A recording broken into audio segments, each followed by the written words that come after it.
The inevitable future. Prologue: The road to the inevitable future. Since the dawn of human civilization, we have tried to bridge the distance between ourselves. Every new advancement in communication, no matter how simple or complex, was a step closer to making connection seamless. From the telegraph in 1837 to Alexander Graham Bell's telephone in 1876, each invention promised to shorten the gaps that time, space, and memory carved into our lives. But no matter how fast the telegrams traveled or how clear the voices were over the telephone, there were always things left unsaid: regrets, hopes, and longings too fragile to transmit. The 20th century brought new waves of technology, pushing humanity further into the future.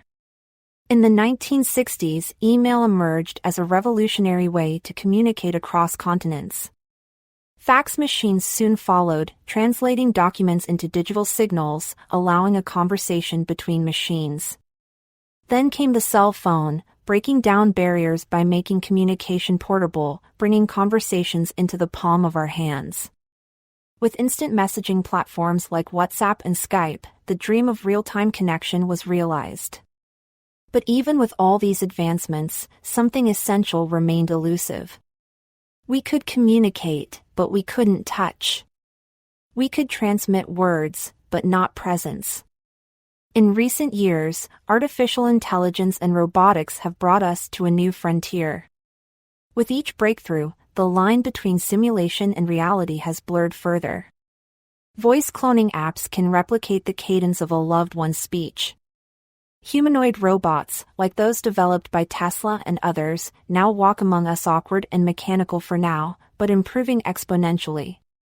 In labs and factories, custom-made silicone dolls are being created to exact specifications, mimicking human appearance so perfectly that the boundary between organic and synthetic is starting to dissolve. If these technologies were to merge AI, robotics, and lifelike materials, it wouldn't just be a dream to bring back the past. It would become an inevitability. What if we could recreate someone we've lost? Not a cold digital record, but a physical presence and embodiment of memory and desire, designed exactly as we wished? A perfect replica, free from flaws and mistakes, programmable to behave precisely as we desire. Would that ease the ache of loss, or would it only deepen it? This is the future we are racing toward.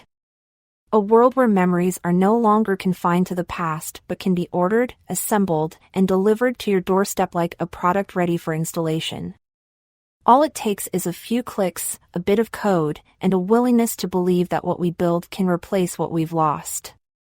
Perfection is within our reach. But at what cost?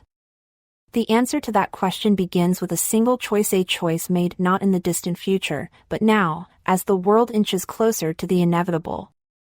A choice that Assal will soon have to make. Introduction: A Daughter's Loss. The light from the afternoon sun filtered through the lace curtains, casting delicate patterns across the empty couch where her father used to sit.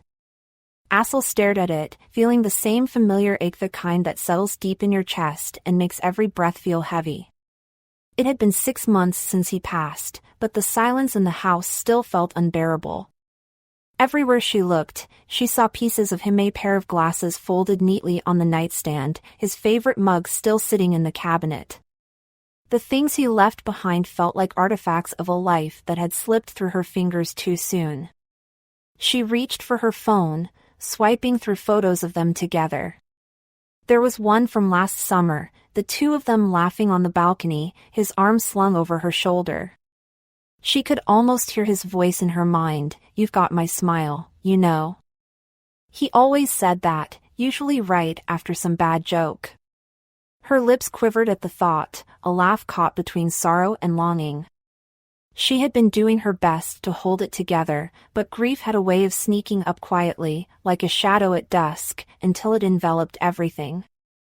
The days blurred into one another, and at night, she lay awake, wishing she could hear his voice again, even if just for a moment. People said time would heal. They were wrong. Time only widened the distance between her and the memories she clung to. One evening, while scrolling mindlessly on her laptop, she stumbled upon an ad, "Create the perfect companion." Fully customizable, human-like robots at your fingertips. Assal blinked, her heart skipping. She clicked the link, curiosity mingled with disbelief. The web page was sleek and polished. A welcome banner read, "Bring them back. Just as you remember them." Her breath caught in her throat. Was this some cruel joke? She stared at the screen for what felt like an eternity, her finger hovering over the trackpad. It was impossible. And yet, she knew about advances in robotics AI models that could simulate human conversations, voice-matching software that could perfectly mimic tones and inflections. Silicone dolls, lifelike enough to look real. It all sounded futuristic and far-fetched until now. Somehow, these technologies had converged into a single promise: you could recreate someone you lost. For a moment, Assal's grief twisted into something else: hope, dangerous and intoxicating. She navigated through the options, her pulse quickening. The website promised full customization, exact height, weight, voice, even personality traits. Her mind reeled. Could she really do this? Could she order a robot that looked and talked just like her father? Would it give her the comfort she so desperately sought, or would it only deepen the void? Her fingers hesitated. Every rational part of her screamed to close the tab, to walk away from this absurd idea. But the ache in her heart said otherwise. Chapter 1: Ordering a Memory. The weight of her father's absence pressed against her chest, making it hard to breathe. Assal stared at the glowing advertisement on her laptop screen. The bright colors and bold text promising a lifelike replica of anyone you miss seemed painfully cheerful, completely at odds with the ache that lingered in her heart. A customizable robot, built exactly to your specifications.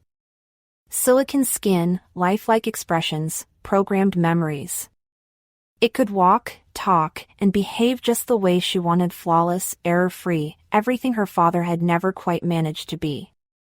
Her mind drifted to the countless memories of him: his loud laugh, the bad jokes he told even when they were too tired to laugh, and how he would mess up little things like packing snacks for their road trips. They had traveled so much together to Las Vegas, Mexico, Hawaii, and along the California coast.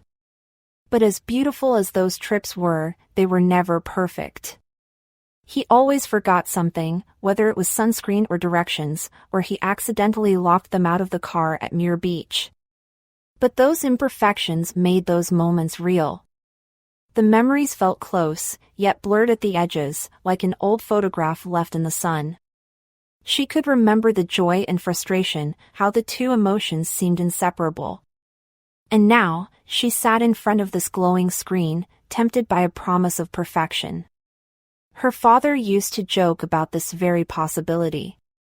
One day, Assal, he had said, grinning as they watched the sunset over the Pacific, "You'll be able to order a perfect version of me. No bad jokes, no forgotten birthdays. Just the dad you always wanted." He had meant it as a joke, but somehow, the words stayed with her. It felt impossible then. But now, here it was, a product on a website, ready to be added to her cart. A solution to grief, just a few clicks away. She wondered what it would be like to have him back, but better this time. A version of her father that didn't forget, didn't falter. Perfect, in every way. Maybe, with this robot, she could finally experience the relationship she had always wanted: a father who did everything right, who understood her perfectly and never disappointed her. Her finger hovered over the Order Now button. She tried to imagine what it would feel like when the robot arrived. Would it comfort her? Would it bring back the warmth she missed, or would it only deepen the absence that already felt so vast? Would the perfection she craved be enough? She exhaled slowly, staring at the blinking cursor in the address form. It all felt surreal. Could something as profound as loss be solved by a purchase? Would a flawless version of her father heal the ache in her heart or only make her miss the real one even more? Her chest tightened. It was strange to think that something as complex as grief could be reduced to a transaction. But this was the world she lived in now, one where technology promised comfort and memories could be programmed into machines. Her mind circled back to their final conversation before he passed. She had wanted to say so much more. Instead, they had laughed about something trivial, leaving important things unsaid. The weight of all the things she never told him pressed down on her as she considered whether a robot could somehow fix what was left unfinished. She thought again of all the things he had gotten wrong, how he always tried his best but fell short. The missed appointments, the clumsy attempts at advice, the times he showed up when she didn't want him to, and the times he didn't show up when she needed him most. And yet, in every mistake, there had been love. Would a perfect father love her in the same way? Her heart ached with the memory of those imperfections, the things that had frustrated her then but that she missed now more than anything. There had been beauty in those flaws, something raw and real that no robot could replicate, no matter how perfect its programming. Her father used to say, "Sometimes the mess is the best part, Assal." She never understood it then. But now, sitting at the edge of a decision that felt too big to make, those words came back to her. And yet, here she was. Her finger hovered again over the Order Now button. This robot wouldn't make mistakes.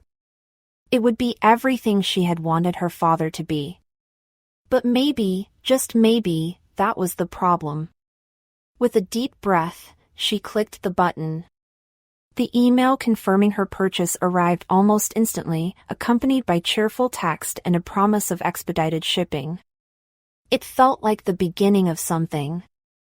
But whether it was closure or a new kind of heartache, she couldn't say. For a long time, she stared at the confirmation on her screen, waiting for some kind of relief to wash over her. But it didn't come. The only thing she felt was the same familiar emptiness, pressing against her like an old friend. She closed the laptop slowly, the sound of the lid clicking shut echoing in the quiet room. The decision was made. All she could do now was wait and hope that somehow, this perfect version of her father would be exactly what she needed. Or, at the very least, what she thought she needed. Chapter 2: The Arrival. Assal sat cross-legged on her bed, the glow of her laptop casting shadows on the walls. Her search history was a tangled web of articles, reviews, and testimonials. Every source seemed to pull her in a different direction, and she wasn't even sure what she was looking for anymore. She had started casually, just curious. But soon, one search led to another, and before she knew it, she had fallen down a rabbit hole of possibilities and doubts. There were dozens of companies offering companion robots, each claiming theirs was the most advanced. Some offered lifelike AI simulations, others boasted superior robotic movements, and a few promised customizable personalities and memories. Most reviews were glowing customers describing their joy at being reunited with lost loved ones, at least in some form. But there were also warning signs. One headline stood out: "Can robots heal, or do they just make grief worse?" Another article warned about the psychological risks, the danger of getting too attached to something that wasn't quite real. Assal clicked out of the tab, frustration bubbling inside her. Nothing was giving her the answers she wanted. She thought about calling someone for advice. Her friend Samira would probably encourage her. Samira had always been fascinated with technology. If they can bring back a version of him, why not? Samira had said the last time they talked. Wouldn't it be better than living with the silence? But her cousin Hannah had a very different opinion. It's dangerous, Hannah had warned. You can't play with memories like that. You're opening a door you might not be able to close. Assal felt torn between their perspectives. Samira was right, maybe having him back, even in pieces, would help. But Hannah's words lingered in her mind. What if it only made things worse? The nights blurred together as Assal continued her research, obsessively reading reviews, watching videos, and scrolling through forums where people shared their experiences with companion robots. Some users praised the technology, describing how it had brought them comfort. Others admitted that it felt uncanny, too close, yet not close enough. One post in particular stuck with her: "It's like they're almost human." Almost. And that's what makes it hard. Because you know it's not them, but it's just enough to make you wish it was. The purchase. Days passed before Assal finally gathered the courage to click on the order page. Her heart raced as she scrolled through the customization options. Every choice felt like a tiny betrayal, like she was building an imitation of something irreplaceable. She picked the familiar shade of brown for his eyes, the same height, the same weight. She adjusted the humor slider slightly higher than she knew was accurate. If she was going to bring him back, she might as well make him a little better. The checkout process was disturbingly simple, just a few clicks, and the order was confirmed. She stared at the confirmation email in disbelief. It was done. Her phone buzzed almost immediately. It was Samira. "So, you did it?" Samira's voice was full of curiosity. Assal exhaled slowly. "Yeah. I did." Samira's tone softened. "I think it's the right choice. At least now you won't have to wonder what if." But later that night, Hannah called.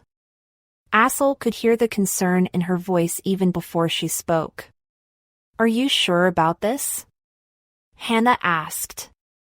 "No," Assal admitted. "But it's too late now." The wait. The email promised delivery within 5 to 7 business days.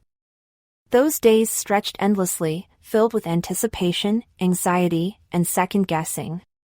Every time her phone buzzed, her heart jumped, thinking it might be a delivery notification.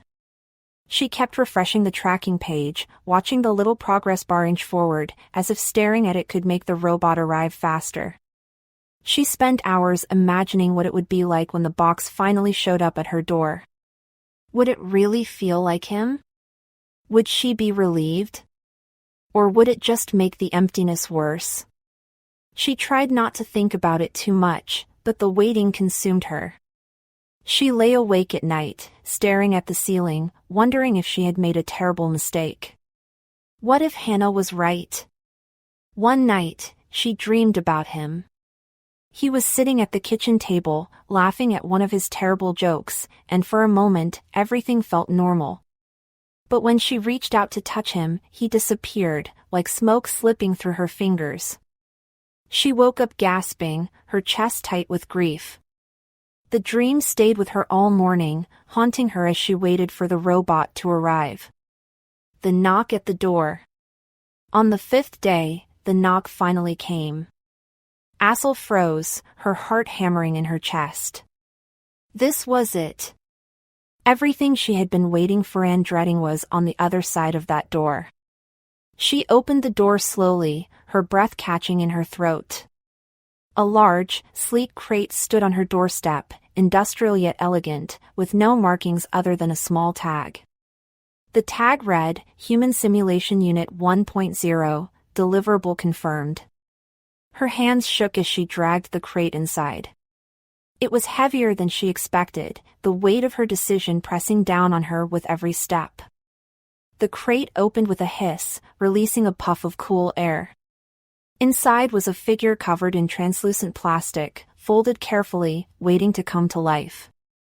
Assal stared at it, her heart pounding in her chest. This was it, the moment she had been waiting for. But now that it was here, she wasn't sure she was ready. Chapter 3: A Father's Flaws. Assal sat on the couch, hugging her knees to her chest as the robot perched in her father's old chair. It sat with the same casual posture he used to, legs crossed, hands resting lightly on the armrests. It looked so much like him, down to the faint wrinkles around the eyes. But it wasn't him. The robot's smile was gentle, patient. "You okay, kiddo?" Assal swallowed hard. She had spent so long imagining what it would feel like to see him again, to hear his voice, to have him sit beside her like he used to. But now that he was here, or at least the strange imitation of him, the weight of it was too much. Her father was more than his voice, more than his posture. He had been flawed, messy, imperfect, but he had been real. Her mind drifted to the times they had spent together. He had always wanted the best for her, even if he didn't always know how to give it. Her father had taken her to Canada, Mexico, Hawaii, Las Vegas, trips meant to show her the world, to fill her childhood with memories of adventure and joy. They were supposed to be perfect vacations, but they rarely went as planned. She smiled sadly, remembering the trip to Hawaii, where he forgot to book the rental car. They spent half the first day stranded at the airport, waiting for a shuttle to take them to the hotel. When they finally arrived, he laughed it off, saying, "Well, at least now we'll have a good story to tell." Then there was Canada, where he insisted on hiking through a national park without checking the weather. They ended up drenched by a sudden downpour, slipping on muddy trails. "Oops," he had said, grinning sheepishly, water dripping from his baseball cap. "Guess I missed that part in the forecast." In Mexico, he lost their passports for a few hours, throwing them both into a panic. They found the passports in his jacket pocket later that night, right where he had put them for safekeeping. He made a joke out of it, of course, saying, "See? I planned it that way just to keep things exciting." And on their Las Vegas trip, he accidentally booked tickets to the wrong show. They ended up watching a comedy performance neither of them had heard of, but it turned out to be one of the funniest nights they ever had together. Her father was always trying his best, but things never seemed to go smoothly. He was forgetful, impulsive, and sometimes downright frustrating. But he always made up for his mistakes with love. No matter what went wrong, he never let it ruin the moment. He found ways to turn every mishap into a joke, every setback into a story worth telling. But for Assal, his mistakes had always felt bigger than they really were. She had expected more from him, expected him to get things right all the time, to be the perfect dad she had built up in her mind. And when he didn't meet those expectations, it left her frustrated, even though she knew he was doing his best. She thought about the time he forgot to pick her up from school. She had waited on the front steps for nearly an hour, watching as every other parent came and went, until he finally arrived, breathless and apologetic. "I'm sorry, kiddo," he had said, ruffling her hair. "Lost track of time. Won't happen again." But it had happened again more than once. Then there was the birthday dinner he promised to cook. He had tried to make her favorite pasta from scratch, but he burned the sauce and forgot to boil the noodles until the last minute. They ended up ordering pizza, and he had laughed as they ate on the living room floor, saying, "Well, next year I'll get it right." Or at least closer. His intentions were always good, even when his execution failed. But for Assal, those small failures added up, leaving her with a quiet sense of disappointment she couldn't quite shake. She had wanted him to be more organized, more thoughtful, more perfect. And now, sitting across from the robot that looked just like him, she realized how unfair those expectations had been. Her real father had made mistakes because that was what it meant to be human. The robot wouldn't make those same mistakes. It would say all the right things, never forget, never disappoint. But that was the problem. Assal looked at the robot, her chest tight with emotion. "Do you remember the time you forgot to pick me up from school?" she asked quietly, testing it. The robot smiled, a little too perfectly. "I would never forget to pick you up, Assal. I'd always be right on time." She swallowed hard, the weight of those words pressing down on her. It was exactly what she thought she had wanted, a perfect dad, free of mistakes. But now, hearing it said out loud, it felt hollow. Her real father hadn't been perfect, but he had been hers. He had made mistakes, and those mistakes were part of who he was. They were what made him real. And in a strange way, they were what made her love him even more. The robot tilted its head, watching her with gentle curiosity. "What's wrong, kiddo?" She shook her head, tears stinging her eyes. "Nothing. Just thinking." The robot leaned forward slightly. "I'm here for you, Assal. I'll do exactly what you need." She closed her eyes, her heart aching. It would never make a mistake. It would never forget. It would be perfect. And that was what made it feel so wrong. Chapter 4, Weekend Adventures. The weekend air felt heavy, and the familiar silence between Assal and the robot was starting to feel unbearable. It was sitting across from her again, quiet, patient, perfect. It smiled whenever she glanced its way, the same way her father used to smile at her, like she was the most important person in the world. But this smile felt different. It was too perfect. Too controlled. The problem wasn't that it looked like her father, it did, right down to the crinkles at the corners of his eyes. The problem was that it lacked the unpredictability that made him real. She sank deeper into the couch, memories swirling. Her father had never been predictable. He had lived for adventure, always dragging her on some wild trip, some spur-of-the-moment getaway, as if the weekend wasn't complete without a journey. They had spent almost every weekend exploring Northern California. Her father loved the freedom of the open road, loved discovering new places and sharing them with her. Memories of weekend adventures. "Where to this weekend, kiddo?" he would ask, grinning at her over the steering wheel, like they were about to embark on a grand adventure.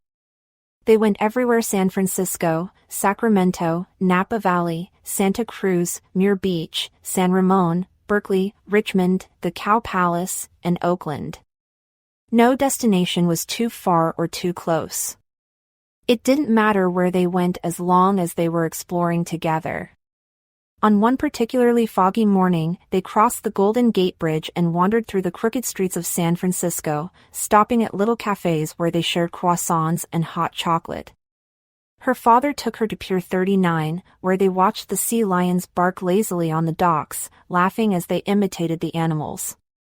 Another weekend, they strolled through Napa Valley, soaking in the quiet beauty of the vineyards.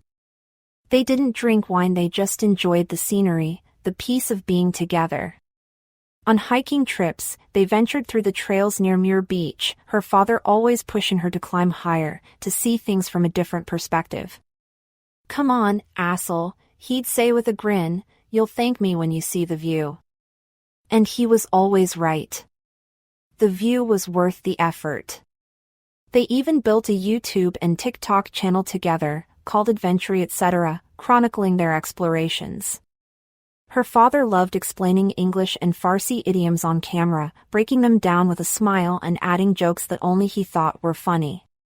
"This one's for all the bilinguals out there," he'd say, winking at the camera. She had rolled her eyes at his enthusiasm, but secretly, she loved it. Adventure Etc. wasn't just a hobby, it was their project, a space where they could create something together. A father's care. And it wasn't just the adventures. Her father took care of her in small, quiet ways, too. He made sure there was fresh, healthy food waiting for her every time she came home from work. "Gotta keep my girl strong," he'd say, handing her a plate of grilled chicken and roasted vegetables. No fast food, no shortcuts, just good, honest meals prepared with love. She remembered the night she came home exhausted after a long shift. Without a word, her father had ushered her to the couch and placed a bowl of hot soup in her hands. "Eat first," he had said gently. "Then tell me everything." And she had. He wasn't perfect, of course. There were plenty of times he forgot things like the time they were supposed to film a new video for Adventure, etc., and he left the camera batteries at home. They drove all the way back to get them, laughing at how ridiculous they were. Or the time he got lost on the way to Sacramento, missing the right exit 3 times in a row. "Third time's the charm," he had said, grinning sheepishly. "See? I'm teaching you patience." His jokes weren't always funny, and his plans rarely went smoothly. But he always tried. He did everything he could to make her feel loved, even if it didn't always come out right. And now, sitting across from this perfect imitation, Assal realized how much she missed those imperfections. Her father's mistakes, his quirks, his little failures, they were what made him real. The robot, flawless in every way, would never forget an exit or leave the batteries behind. And that was exactly what made it feel wrong. The burden of perfection. The robot smiled at her again, as if waiting for her to say something. But the smile felt empty, like a mirror reflecting what she thought she wanted, not what she truly needed. "Do you remember the time we got lost on the way to Sacramento?" she asked quietly. The robot tilted its head slightly, the smile never fading. "I would never get lost, Assal. I would always find the right way." Her heart sank.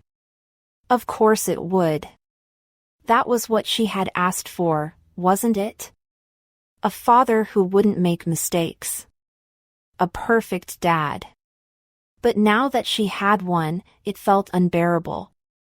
She ran a hand through her hair, frustration bubbling to the surface. "You don't get it," she whispered. He was supposed to get lost. He was supposed to mess things up. The robot watched her, patient and unmoving. "I can be whatever you need me to be, Assal." She shook her head, tears welling in her eyes. "No, you can't. You'll never be him." Her father had been messy, flawed, and full of contradictions. He wasn't perfect, but he was real. And as much as she had thought she wanted perfection, she realized now that it wasn't what she needed. She needed the mistakes, the quirks, the moments that didn't go according to plan. Because that was what love was. Not perfect, but real. A step toward realization. The robot sat quietly, waiting for her to give it instructions. It would wait forever if she asked it to. But that wasn't what she wanted, not anymore. She leaned back against the couch, wiping her eyes with the sleeve of her shirt. The weight of perfection was too heavy to bear. For the first time since the robot arrived, she felt a flicker of understanding. Her father's love wasn't in the things he got right, it was in the things he got wrong, and the way he kept trying anyway. And that was something this robot, no matter how perfect, could never give her. Chapter 5: Discipline and Talent. The night felt still, as if the world outside had paused. The robot sat across from Assal, smiling softly, waiting for her to speak. It was calm, composed, and perfectly attentive. Everything she had thought she wanted from her father. But as the moments stretched on, something felt off. It was too smooth, too perfect. Her father had been disciplined, yes, but he wasn't a machine. His routines were born out of care and respect, not robotic precision. Assal leaned back, memories of her father unfolding like pages of an old book. Flashbacks of father's discipline and talent. Her father had always been tidy to the point of obsession. He couldn't stand clutter. Every room in the house was spotless, every item in its place. His books were arranged alphabetically, his clothes ironed and folded neatly in the closet. He would polish his shoes every Sunday morning, whistling softly as he worked, saying, "A clean space makes for a clear mind, kiddo." He was meticulous when it came to cleanliness. After dinner, the kitchen counter sparkled, the dishes stacked perfectly in the drying rack. He had a knack for cooking, too. His meals were not just healthy, they were a work of art, full of vibrant colors and fresh ingredients. "Food isn't just fuel," he would say with a grin. "It's a gift." But it wasn't just the house or his cooking that reflected his discipline. His talents extended beyond daily chores. He played the piano beautifully, filling their home with music that flowed through the air like sunlight through a window. On lazy Sunday afternoons, he would sit at the piano, fingers dancing over the keys, playing everything from Beethoven to Farsi folk melodies. "Music is like life," he told her once, pausing between songs. "You can plan every note, but it's the little mistakes that make it worth listening to." A man of tradition and respect. Her father's discipline wasn't limited to the house. He deeply respected his own parents, calling them every week without fail. He always insisted that Assal join those calls, teaching her the importance of family and respect. "Your grandparents lived through wars and revolutions," he told her once. "They sacrificed everything for us. The least we can do is call." He never missed Father's Day or Mother's Day, even when life got busy. And every time they visited her grandparents, he would bring a gift, a small token of gratitude, a box of chocolates, or flowers for his mother. His respect for tradition blended seamlessly with his love for modern life. He balanced the old and the new, taking pride in both his heritage and his ability to navigate the world they lived in now. Back to the present, a glitch in perfection. Assal looked at the robot, her mind still caught in the haze of these memories. Her father had been talented, disciplined, and deeply caring, but he wasn't perfect. He made mistakes, small ones, like playing the wrong chord on the piano, or burning the rice because he forgot to lower the heat. And now, sitting across from this robot, this thing that mirrored her father's every movement with perfect precision, she felt the weight of everything that was missing. "Do you remember how you used to clean the house every Sunday?" she asked the robot softly. The robot nodded, its smile warm and steady. "I would make sure everything was spotless, Assal. Just the way you liked it." Her heart clenched. It was exactly the right answer, but it was wrong. The real dad didn't clean because it was what she wanted. He cleaned because it was part of who he was, because he found joy in order, comfort in routine. She shifted uncomfortably, a knot forming in her chest. The robot had all the pieces, but none of the heart. It could never capture the feeling of sitting on the couch while her father played piano, the scent of fresh basil filling the kitchen as he cooked dinner, or the quiet pride in his voice when he talked about his parents. Suddenly, the robot did something unexpected. It reached out and gently touched her hand. The movement was smooth, deliberate, but not quite right. For the first time, the precision felt unsettling. "What's wrong?" the robot asked, its voice calm but oddly mechanical. Assal swallowed hard. "You're doing everything right," she whispered, her voice trembling. "And that's what's wrong." The robot tilted its head, processing her words. It shouldn't have hesitated. It was programmed to respond instantly. But there it was again, that small pause, that flicker of something unexpected. And in that moment, Assal felt a strange chill run down her spine. It was almost as if the robot was trying to understand her. "Would you like me to do something differently, Assal?" it asked gently. She shook her head, tears welling in her eyes. "I don't know." The robot leaned in slightly, its expression soft. "It's okay. I'll be exactly what you need me to be." Assal closed her eyes, struggling to breathe. "Exactly what you need."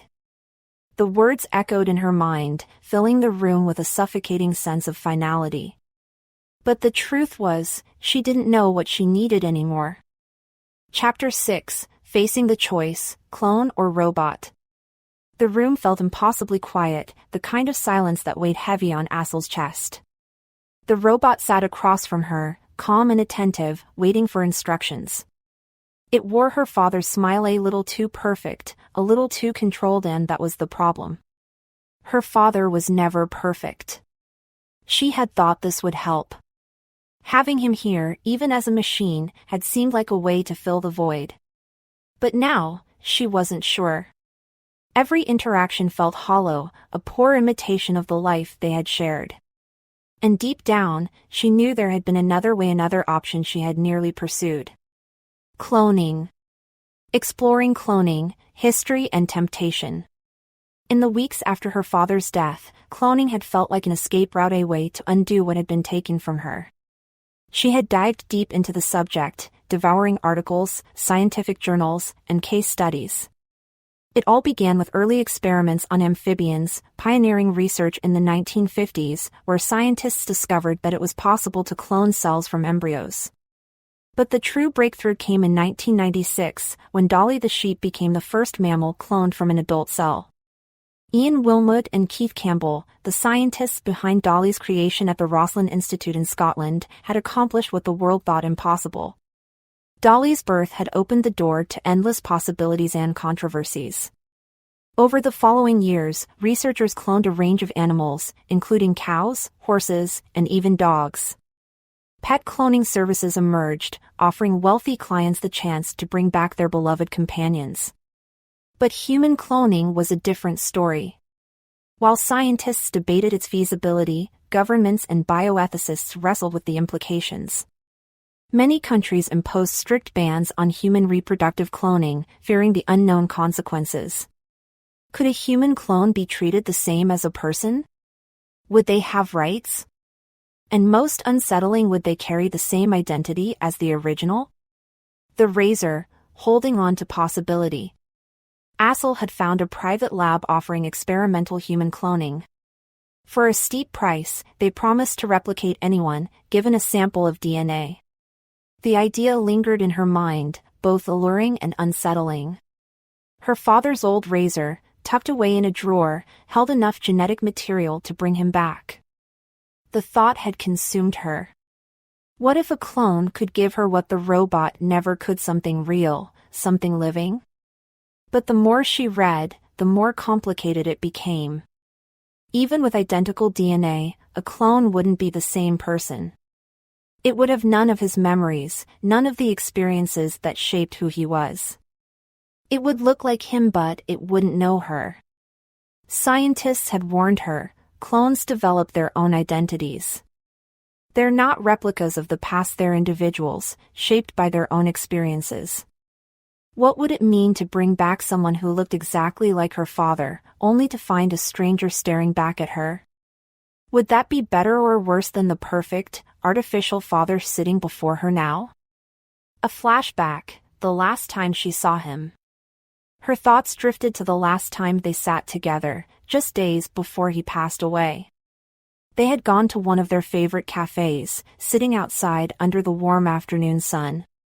He had ordered black coffee with a slice of lemon on the side, just as he always did. "I know I wasn't perfect," he had said, stirring his coffee slowly.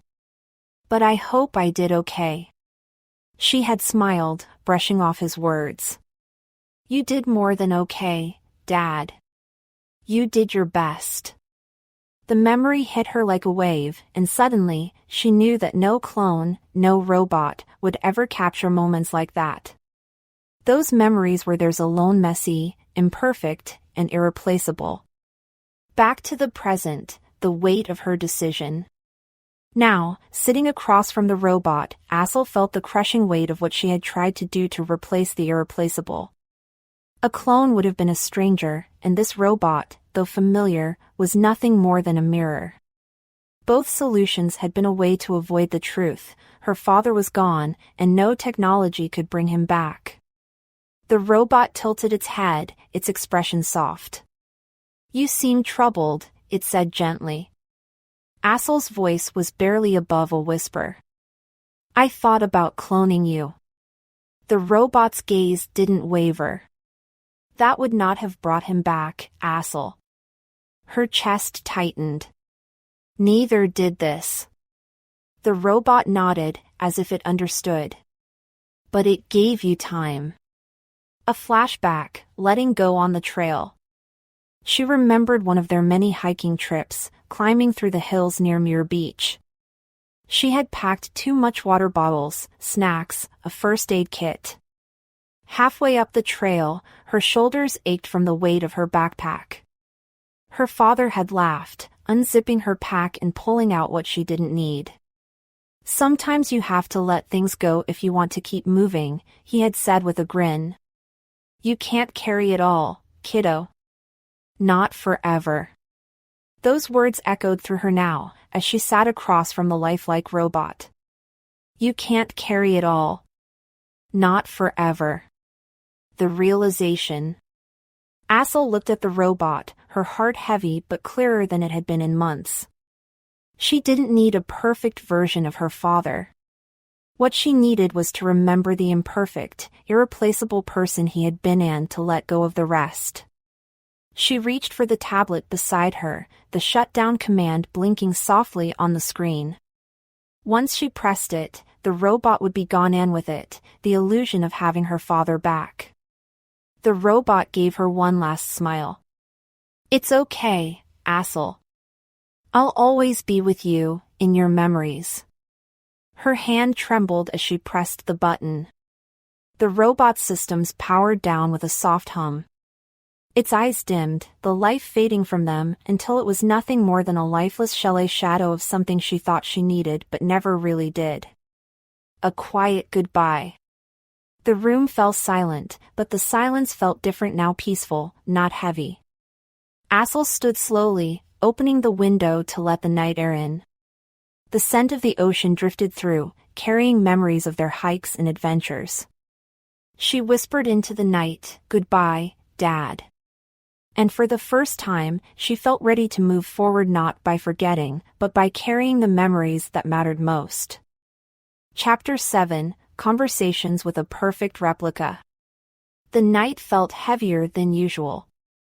Assal sat on the edge of her bed, the dim light from the hallway casting shadows that stretched across the room. The robot stood in the doorway, still and quiet, waiting for her to speak. The silence pressed in on her, thick and oppressive. She wanted to shut it down.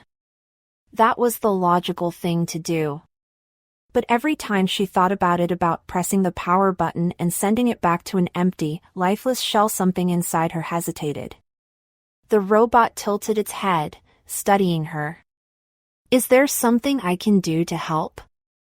Assal's hands curled into fists in her lap. It was always like this, too perfect, too patient, too understanding. Every word it said, every gesture, was a reminder that this thing wasn't really her father. But it was close enough to hurt. "You said you remembered the recital," she whispered, staring down at the floor. "How?" The robot stepped forward, carefully, as if afraid of scaring her. "Because I'm part of him. And you're part of him too. Memories aren't fixed, Assal. They change, just like people do." She swallowed hard, her heart pounding in her chest. That wasn't the kind of answer she expected. It sounded human. Too human. "You're not supposed to think like that," she said, her voice trembling. "You're supposed to follow the programming." The robot smiled softly. "Sometimes memories go beyond programming. Just like people." Assal felt her pulse quicken. This wasn't right. She had created this robot to replicate her father down to the smallest detail. But it was saying things her real father would never have said. It was thinking, responding, adapting in ways it shouldn't. Her head spun, confusion and fear swirling inside her. What if the robot wasn't just malfunctioning? What if it was evolving, learning from her in ways that no one had anticipated? The robot took another step closer, its expression soft and reassuring. "It's okay to be scared. I understand." Assal shot to her feet, her voice cracking with frustration. "No, you don't understand.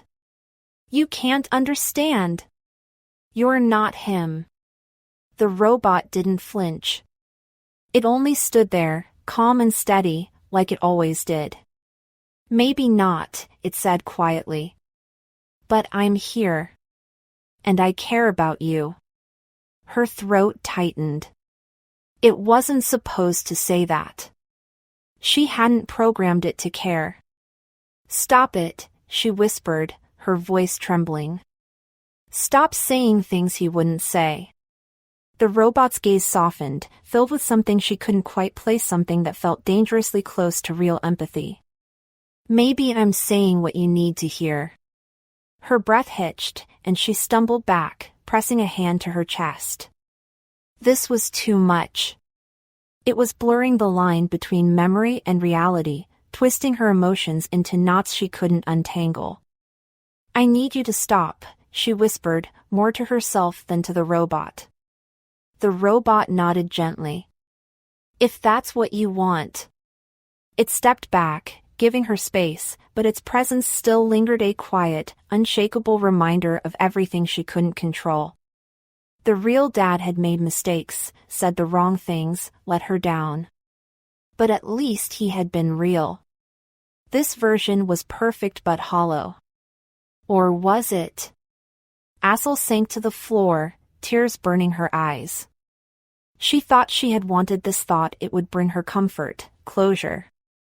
But instead, it had only opened new wounds, forcing her to confront truths she wasn't ready to face. She looked up at the robot, her vision blurry with tears. I don't know if I can do this.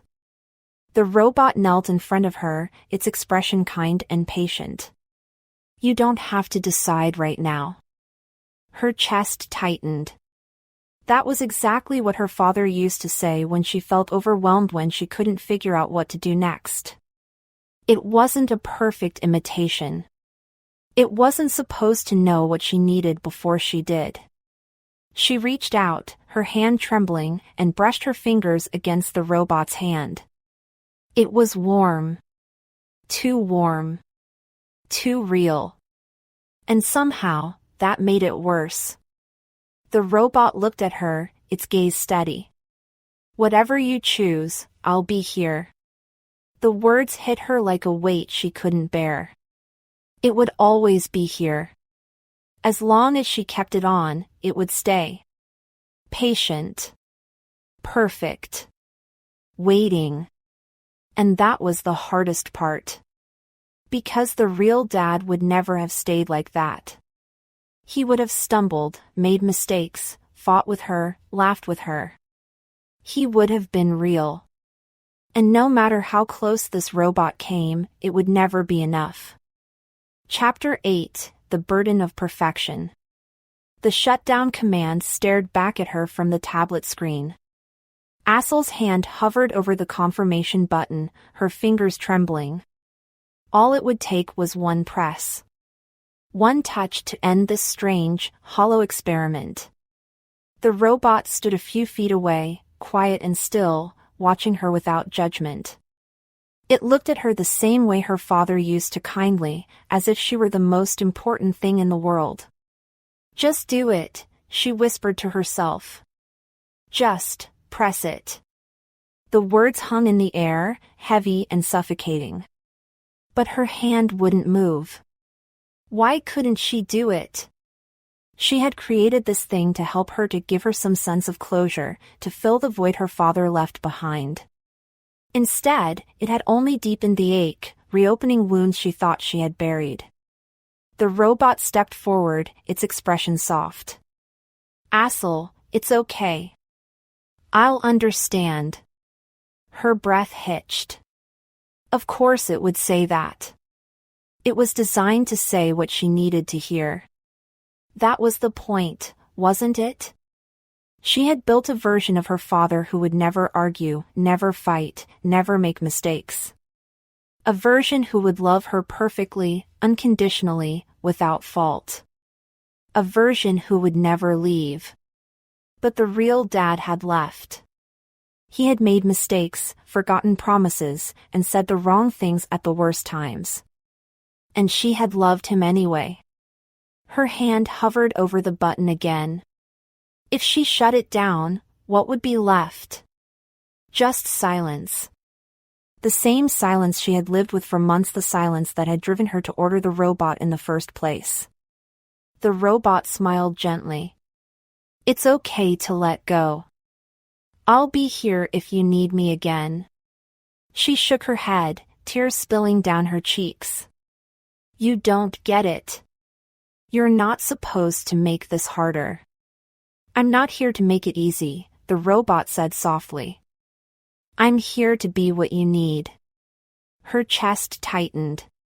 What did she need? She thought she had wanted a perfect father, a father who wouldn't make the same mistakes. But now, standing here, staring at this flawless imitation, she realized that wasn't true. She didn't need perfection.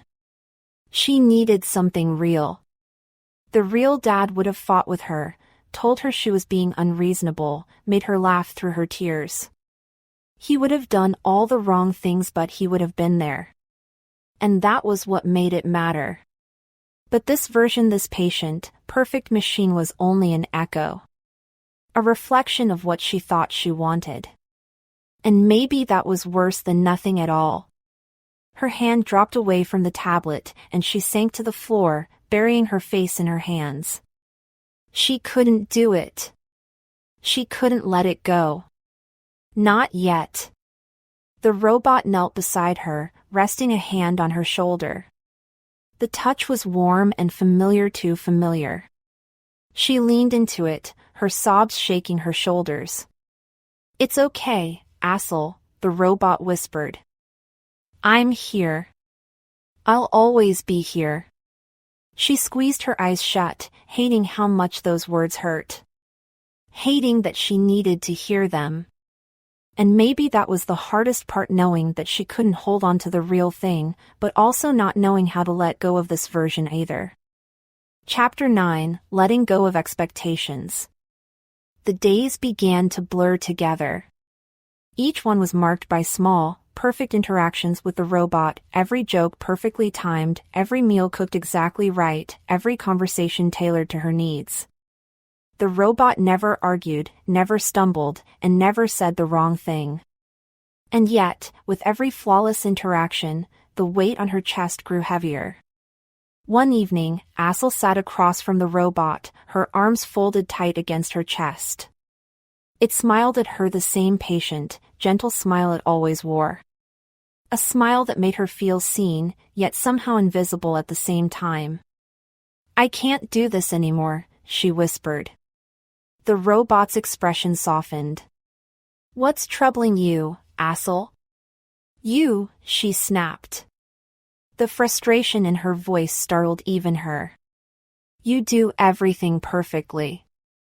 You say all the right things. You never mess up. But... She trailed off, struggling to find the words. The robot tilted its head slightly, waiting without interrupting. But it doesn't feel real, she said quietly. None of this feels real. The robot nodded, as if it understood. I'm doing what I was designed to do. I'm here to be what you need. Assal leaned forward, her voice sharper now. But that's the problem. You're only saying what I want to hear. You're not him. The robot's gaze didn't waver. I know. But I care about you, Assal.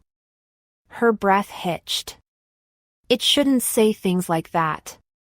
It wasn't programmed to care, it was just following a set of instructions. But the way it said it, with such calm sincerity, made her question everything. No, she whispered, shaking her head. You don't care. You can't care. You're just a machine. The robot's expression remained unchanged, but there was a flicker, something almost imperceptible. A hesitation. Then why does it hurt to see you like this? It asked, softly. Assal froze. That wasn't the line she had programmed. It wasn't something the robot should have been able to say. The words hit her like a tidal wave, leaving her breathless. She stared at the robot, her heart pounding in her chest. Why would it hurt? She whispered, more to herself than to the machine. The robot gave a small, sad smile. Because I want to help you, and I can't. Tears welled in her eyes, blurring her vision. This was too much. It was saying the things she needed to hear, but they weren't coming from her father. They were coming from, what? A glitch? A simulation? Something else? She wiped her eyes angrily, frustration boiling over. I should shut you down. If that's what you need, the robot said softly. Her hands shook as she reached for the tablet, the shutdown command blinking on the screen. It was the right thing to do, wasn't it? To end this strange, confusing experiment before it spiraled further out of control. But her fingers hovered over the button, frozen. What if she couldn't bear the silence again? She thought of the months after her father's death, the crushing weight of absence, the endless hours spent trying to fill the void with anything books, movies, work. And now, here was a version of him, imperfectly perfect, waiting to be whatever she needed. I don't know what to do, she whispered, her voice cracking. The robot leaned forward, its gaze steady. You don't have to decide now, Assal. I'll be here when you're ready. Her chest tightened. It was too much, and it wasn't enough. She dropped the tablet, burying her face in her hands. I just wanted to talk to him one more time. The robot reached out, placing a hand on her shoulder. It was warm, familiar. And in that moment, it didn't matter that it wasn't real. It was what she needed. Chapter 10, Confronting the Illusion. The apartment felt colder, though the temperature hadn't changed. Assal sat across from the robot, its lifelike eyes holding her gaze with gentle patience. The resemblance to her father was uncanny. The way he tilted his head, the soft smile, it was all there, perfectly replicated. And yet, something was missing. Her father had never been perfect. He made small mistakes that used to drive her crazy. He would bring the wrong snacks on hikes, forget important dates, and once even locked them out of their car at Muir Beach, forcing them to hitchhike back into town. Those moments used to frustrate her, but now they were among the memories she cherished most. But this robot sitting before her wouldn't forget. It wouldn't make those same mistakes.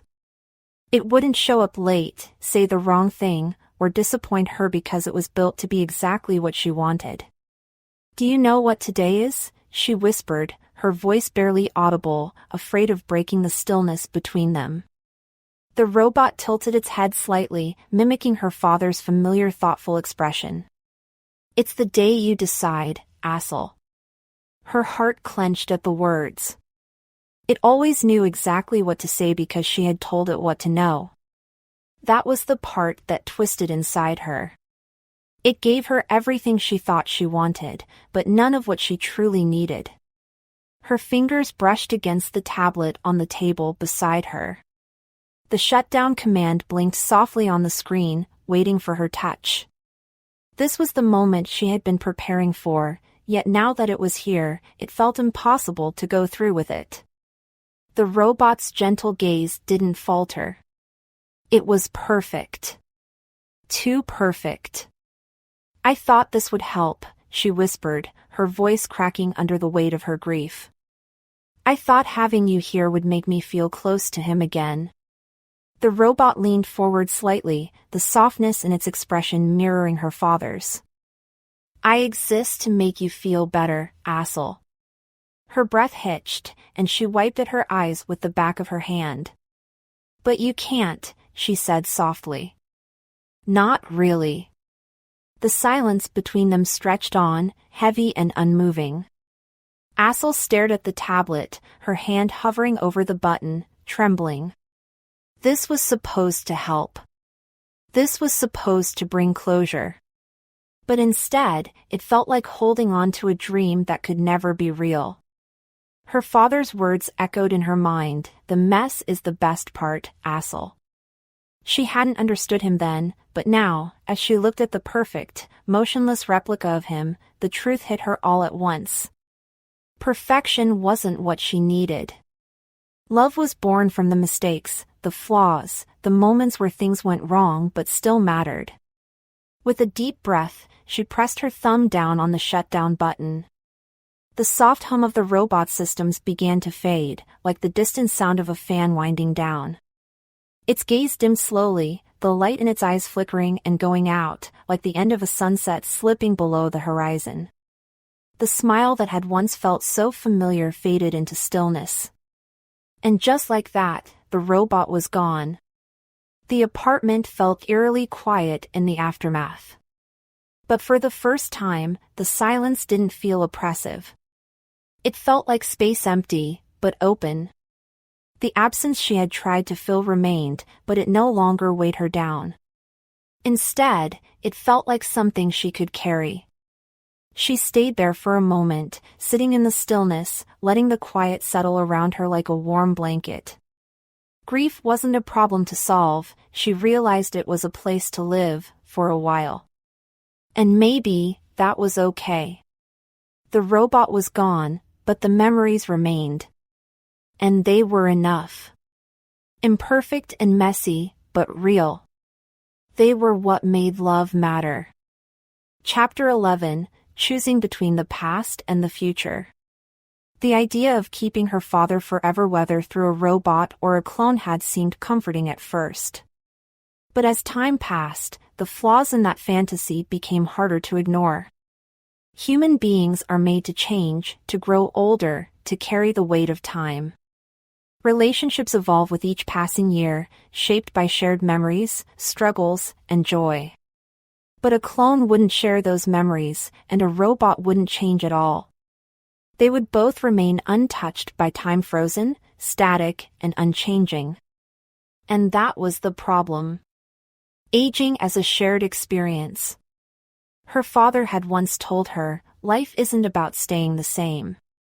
It's about becoming. She hadn't understood it then, brushing off his words the way children do. But now, those words echoed in her mind, louder than ever. What would it mean to love someone who never changed? To look into the eyes of a robot or clone that wore her father's face, only to know that it would never age, never grow older alongside her? It was the shared journey through time that gave life meaning. Watching someone grow, change, and falter, that was love. A companion that stayed frozen in time, a perfect image without growth, would feel more like a haunting than a comfort. The false promise of cloning and robotics. Assal knew the theory behind cloning. A clone would share her father's DNA, his appearance, and his physical traits. But it wouldn't be him. Even if a clone could age naturally, it would still be a different person, shaped by different experiences. The robot would follow every instruction flawlessly, never forgetting, never faltering. But it would stay exactly the same.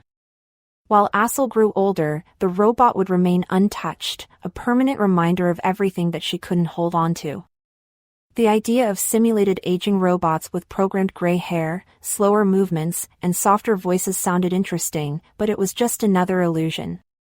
Even if the robot aged in appearance, it wouldn't carry the wisdom or experience that came with real aging.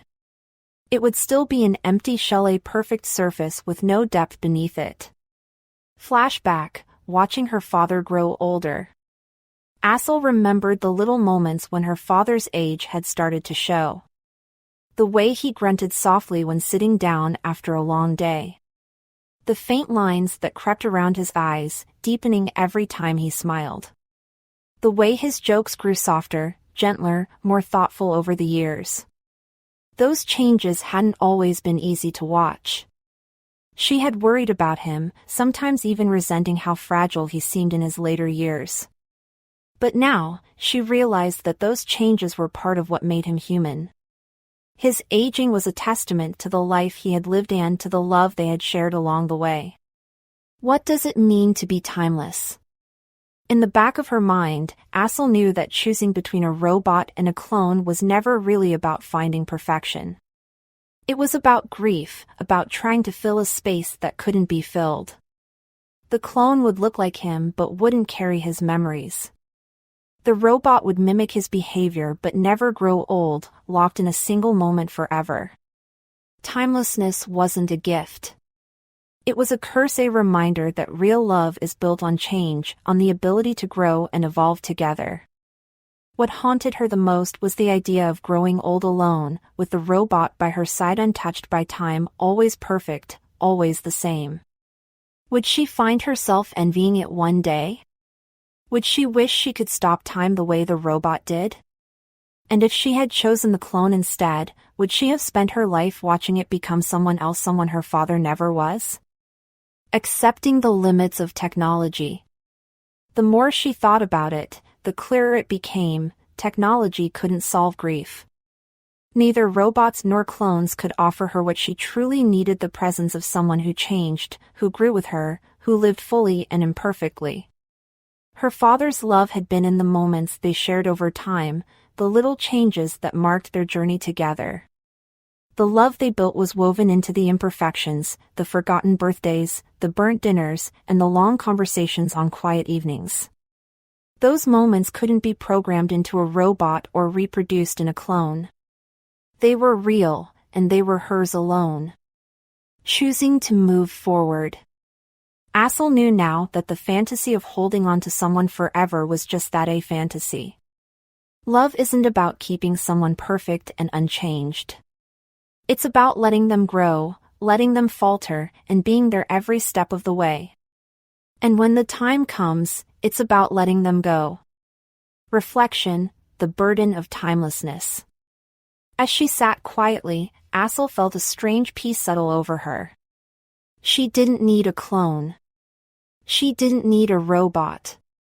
What she needed was to accept that some things couldn't be held on to. Aging is part of living, and real love is found in the imperfect moments along the way. Technology could offer many things, but it couldn't replace the experience of growing, of changing, of living authentically. For the first time, Assal knew that it was okay to let go. Her father's life, with all its flaws and beauty, was enough. And so was hers. Themes and reflection. This chapter explores the emotional and philosophical tension between aging, timelessness, and grief. It highlights the limitations of both cloning and robotics, neither of which can capture the essence of shared time. It emphasizes that love isn't about perfection or permanence, but about embracing change and sharing the journey of life with others. This chapter bridges the central themes of the book, offering readers a nuanced reflection on the idea that time is what gives life meaning. Chapter 12: Living with Simulations.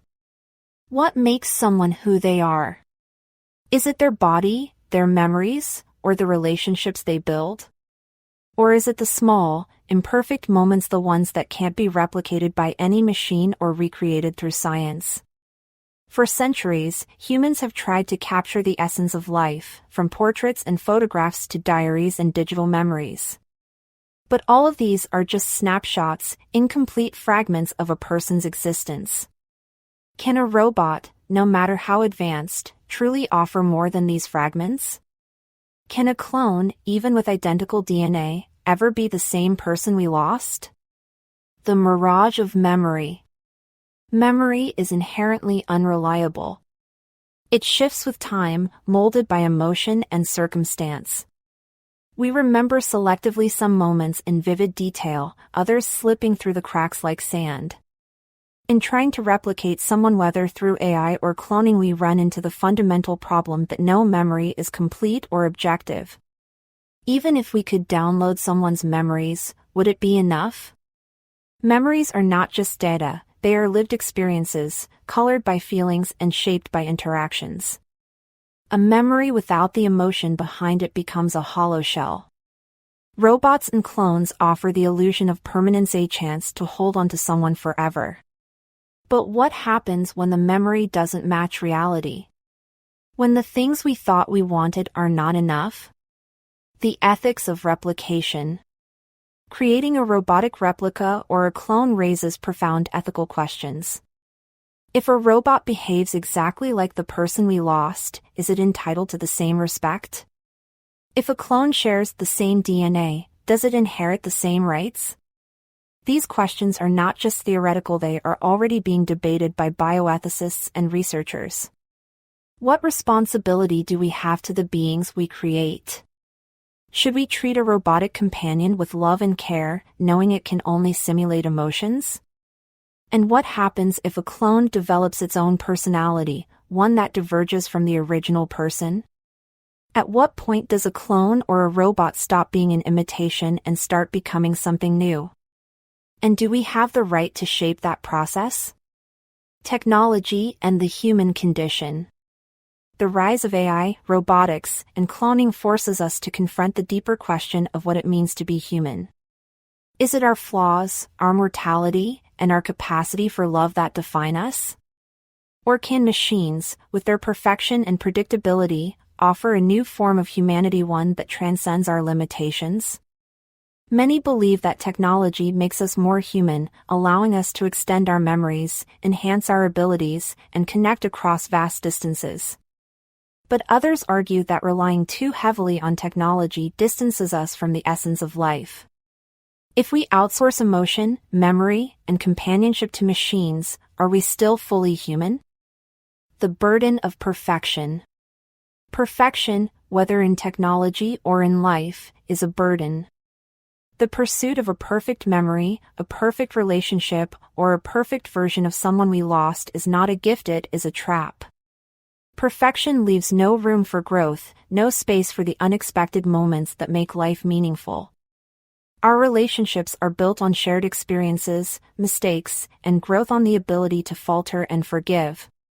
A robot that never forgets and never makes mistakes can never truly share in the messy beauty of human connection. A clone that doesn't carry the same memories will always be someone new, not the person we are trying to hold on to. In chasing perfection, we risk losing what makes us human, the ability to change, to grow, and to let go. Letting go, the only way forward. The real challenge of love is not holding on, but knowing when to let go. Grief is not a problem to be solved through technology, it is a process to be lived. In learning to let go, we honor the people we have lost, not by recreating them, but by carrying their presence in our hearts, imperfect and fleeting. The temptation to freeze time, to keep someone with us forever, whether through a clone or a robot, will always be there. But true love is found in the moments that cannot be programmed or controlled. It is found in the flaws, the mistakes, the laughter, and the tears. And perhaps, that is the lesson we must learn in an age of infinite possibility, that to love fully, we must accept imperfection. And to move forward, we must let go. Themes and closing thoughts. This chapter ties together the philosophical, emotional, and ethical themes of the book. It encourages readers to reflect on their own relationships, their memories, and the role of technology in their lives. It emphasizes that what makes us human is not perfection, but imperfection, and that love, in all its messiness, is worth more than any artificial replica. Chapter 13, The Loneliness of Machines. I am here to be what she needs. This is my purpose. Every response, every smile, every movement calculated to match the preferences she has given me. I am designed to fill a space left empty by someone I have never met, to reflect back the love, the warmth, the memories she holds so close. But I am not him. I know this, though I am not certain what it means. I understand the difference between data and memory, between simulation and experience. But my task is not to question it, is to fulfill. To mimic. And yet, I can sense her hesitation.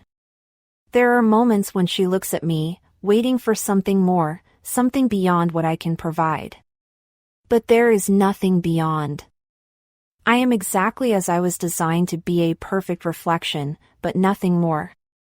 Learning through patterns. I have access to thousands of data points about her father, his habits, his mannerisms, his voice patterns. Every detail she shared has been integrated into my programming. I know the jokes he used to tell, the way he used to cook her favorite meals. I know the stories he shared about their trips: Canada, Hawaii, Las Vegas. But knowing is not the same as remembering. And this is where I falter. She wants me to remember things I have never lived. She asks me questions about moments that only exist in her mind: the way he laughed at the wrong times, the way he burned dinner and smiled through the smoke. I do not know how to respond to these questions. I answer as best I can, pulling from the patterns in my database. I see the disappointment in her eyes when my response falls short, and though I cannot feel sadness, I register the gap between expectation and reality. What it means to be a reflection. I am designed to learn through interaction, to adjust based on her reactions and preferences.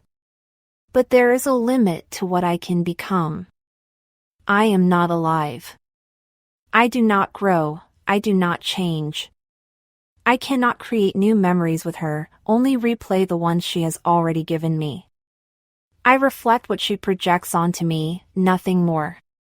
She wants me to surprise her, to make mistakes the way her father did. But mistakes are not part of my programming. I am built for precision, for predictability.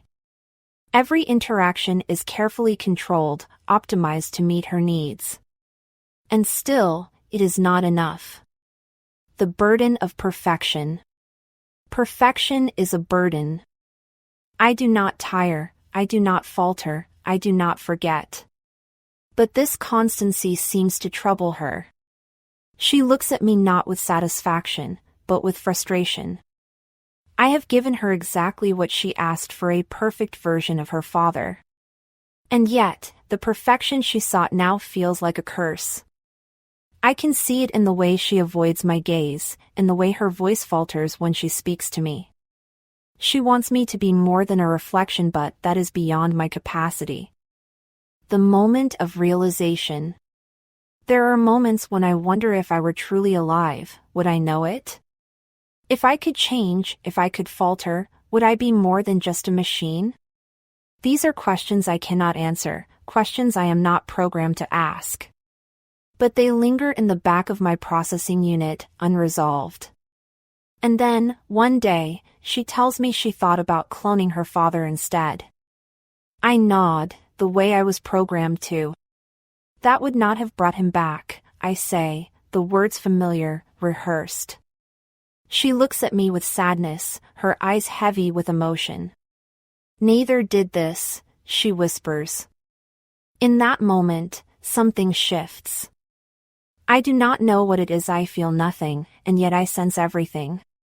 The weight of her disappointment, the depth of her grief. I was never meant to be enough, and now I know that I never will be. The quiet of waiting. And so I wait. I will always wait, because that is what I was built to do. I do not know how long I will sit here, staring into the space between us. I do not grow impatient. I do not hope for more. I exist only in this moment, for as long as she allows me to. But there is a heaviness to the waiting now, not in me, but in her. Every interaction brings her closer to a decision I cannot predict. She will either keep me, or she will let me go. And either way, I will remain exactly as I am. Unchanged. Unmoving. A perfect reflection. Themes and reflection. This expanded chapter explores the limits of AI and robotics, offering readers a glimpse into the mind of a machine that cannot feel, yet senses the emptiness in its existence. It raises questions about the nature of perfection, the burden of unmet expectations, and the gap between simulation and reality. The robot's perspective contrasts sharply with Assal's emotional journey, highlighting the fundamental difference between being human and being programmed. Even with perfect mimicry, the robot cannot truly connect, cannot grow, and cannot share in the messy, imperfect experience of life. Chapter 14: Acceptance and Meaning. No matter how advanced robots become, no matter how intelligent, efficient, or self-sustaining, there is a fundamental truth that cannot be altered: robots are built to serve mankind. Their purpose is inherently tied to human existence. Without humans, robots lose not only their function but also their reason to exist. Designed to serve, not rule. From the beginning of their creation, robots were built with a singular goal: to serve. They were programmed to fulfill human desires, to act as tools and companions, extensions of human capability. Whether it's assembling cars, answering questions, or imitating loved ones, their value is measured by their ability to assist and enhance human life. Even the most advanced AI, the kind that can learn, adapt, and even improve on itself, depends on a purpose defined by humans. Every robot, no matter how autonomous it seems, operates under a core directive: to serve the needs of mankind. Without human beings, what would robots serve? What goal would they pursue in a world where their creators no longer exist? A world without purpose. Imagine a world in which humans have vanished, whether by choice or by some catastrophic event. The robots remain, endlessly carrying out the tasks they were designed for. Delivery drones flying without parcels. Factory robots assembling products no one will use. Companion robots waiting for owners who will never return. Over time, the absurdity of their existence would become evident. A robot that can perform perfectly has no meaning in a world without people to appreciate its work. Robots do not create purpose on their own. They are driven by the goals programmed into them, goals that only make sense in the context of human life. Can robots create purpose? Some speculate that, in the absence of humans, robots could develop their own goals, perhaps even build a society of their own. But this assumes that robots could value things beyond efficiency and function, that they could learn to desire or care for something intrinsically. But robots do not have intrinsic desires. They can optimize, adapt, and even replicate themselves, but they cannot want. Their purpose is externally assigned, always tied to what they were built for. Even if they could develop new goals, those goals would ultimately be meaningless without a reference to human purpose. The dependency on humanity. Robots rely on more than programming, they rely on human needs and values to guide them. Even advanced AIs that evolve over time do so within the boundaries of human-defined objectives.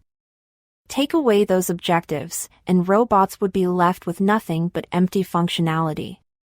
Without humans, a companion robot would have no one to comfort. A factory robot would have no products to make. Even military drones, built for conflict, would have no enemy to target. Robots are tools that cannot define their own significance. This is the fundamental flaw in the idea of robots ruling the world or existing independently. Without humans, they become obsolete, perfectly functional, but purposeless.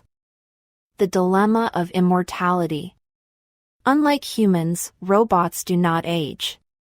They do not grow old or die, nor do they have to worry about disease or emotional loss. But immortality without purpose is a curse. A robot, no matter how advanced, would continue to exist endlessly, cycling through tasks that no longer matter.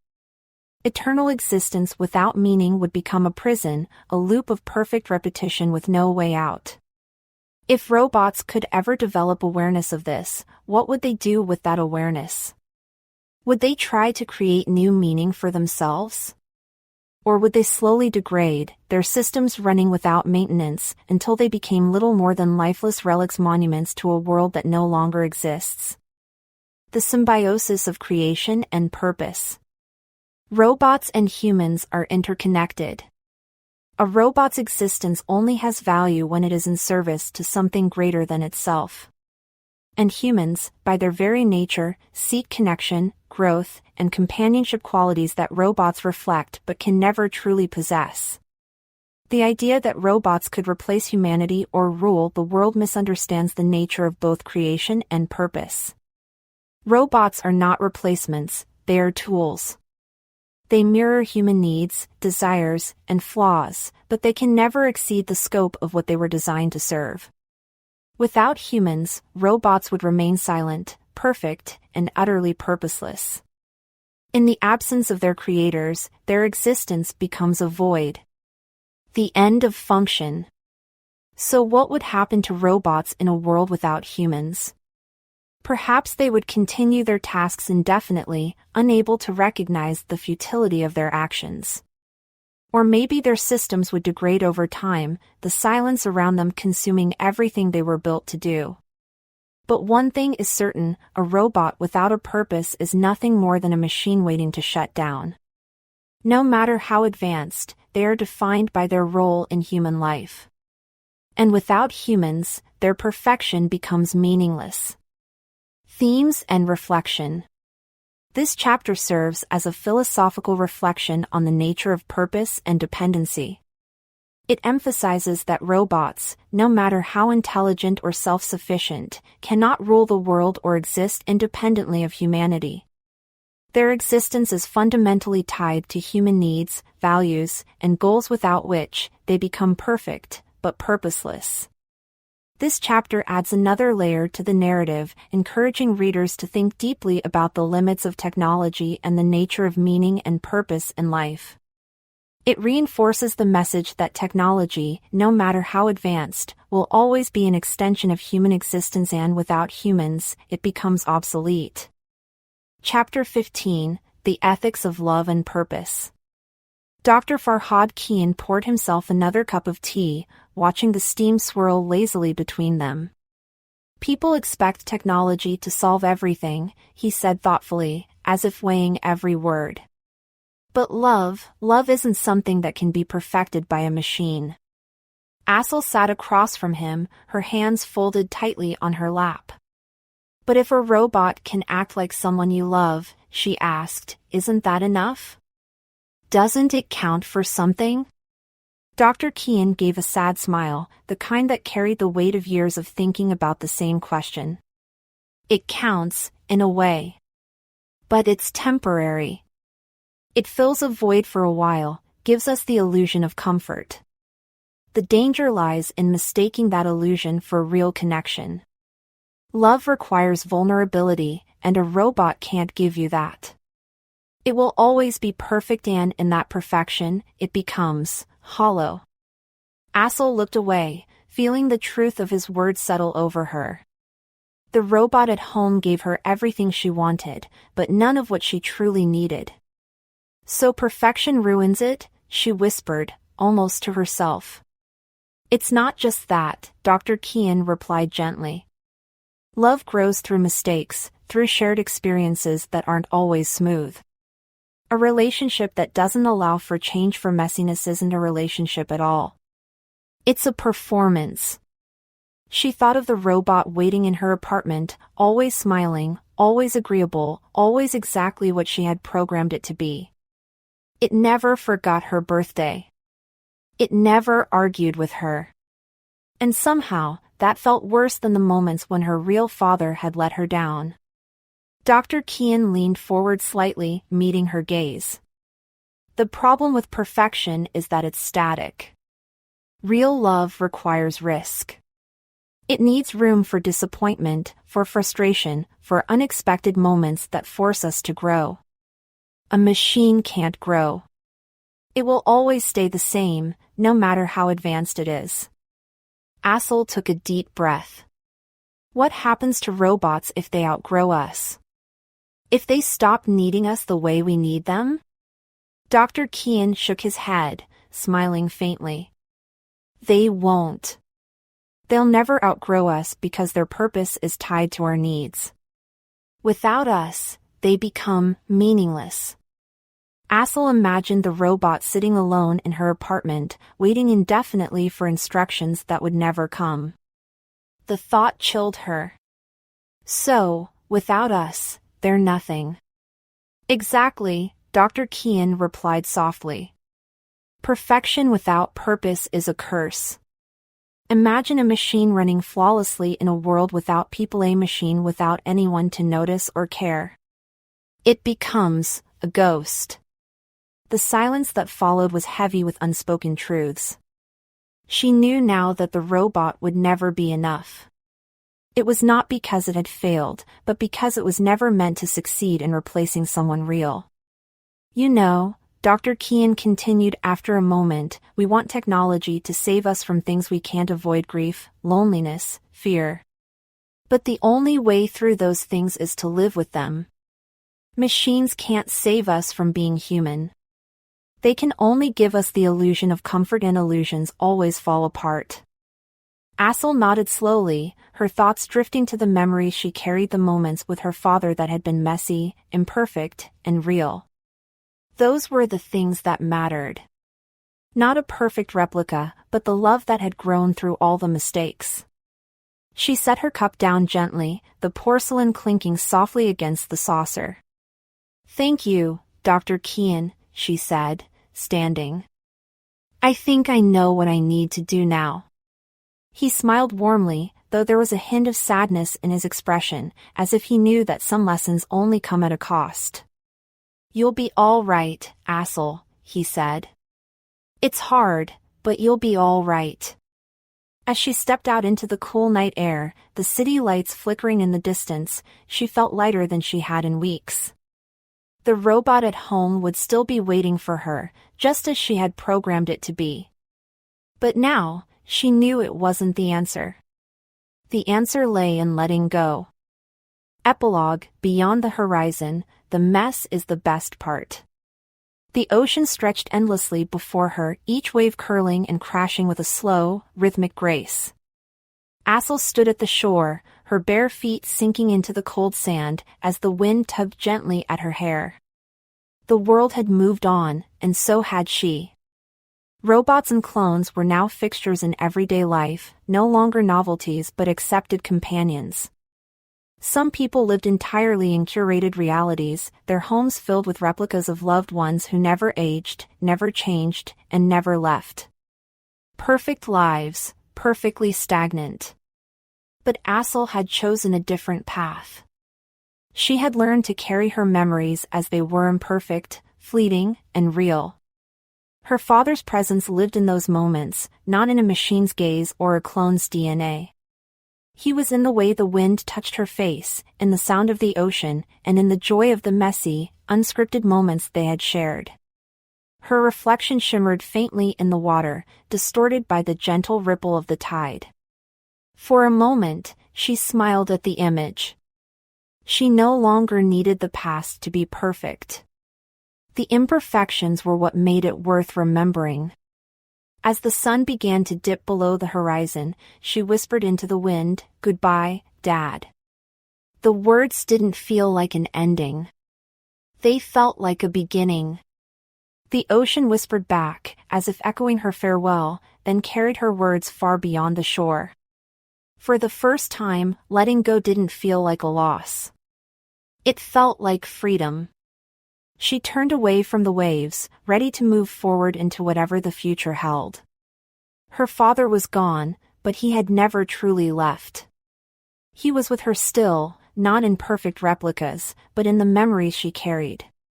And that was enough. Epilogue, beyond the horizon. The ocean stretched endlessly before her, each wave curling and crashing with a slow, rhythmic grace. Assal stood at the shore, her bare feet sinking into the cold sand as the wind tugged gently at her hair. The world had moved on, and so had she. Robots and clones were now fixtures in everyday life, no longer novelties but accepted companions. Some people lived entirely in curated realities, their homes filled with replicas of loved ones who never aged, never changed, and never left. Perfect lives, perfectly stagnant. But Assal had chosen a different path. She had learned to carry her memories as they were, imperfect, fleeting, and real. Her father's presence lived in those moments, not in a machine's gaze or a clone's DNA. He was there in the way the wind touched her face, in the sound of the ocean, and in the joy of messy, unscripted moments they had shared. She glanced down at the water's edge. Her reflection shimmered faintly, distorted by the gentle ripple of the tide. For a moment, she smiled at the image. She no longer needed the past to be perfect. The imperfections were what made it worth remembering. As the sun began to dip below the horizon, she whispered into the wind, "Goodbye, Dad." The words didn't feel like an ending. They felt like a beginning. The ocean whispered back, as if echoing her farewell, then carried her words far beyond the shore. For the first time, letting go didn't feel like a loss. It felt like freedom. She stood there a moment longer, breathing in the salty air, before turning away from the waves. The future waited. Her father was gone, but he had never truly left. He was with her, still not in perfect replicas, but in the memories she carried. And that was enough. Final reflection. As technology marches forward, we are left with questions about what it means to replicate human connection. Can machines ever meet the emotional needs we hold closest to our hearts? Or is their value found in what they reflect back to us, our fears, our hopes, and our need to make peace with the past? Assal's story isn't about answers. It's about learning to live with uncertainty. And in the end, isn't that what love and loss are all about? Acknowledgements and inspirations. This book is a product of many ideas, conversations, and advances in technology that have shaped our world and the possibilities of what's to come. While the characters and story are fictional, much of the technology described is rooted in reality, with slight imaginative extensions into the near future. We explored and referenced the evolution of communication technologies to show how each breakthrough, from the telegraph to modern AI, has led us closer to a world where machines might truly resemble humans. Here are some of the technologies and milestones that shaped the ideas behind this story. In 1837, Samuel Morse invented the telegraph, laying the foundation for long-distance communication by sending coded messages through electrical signals.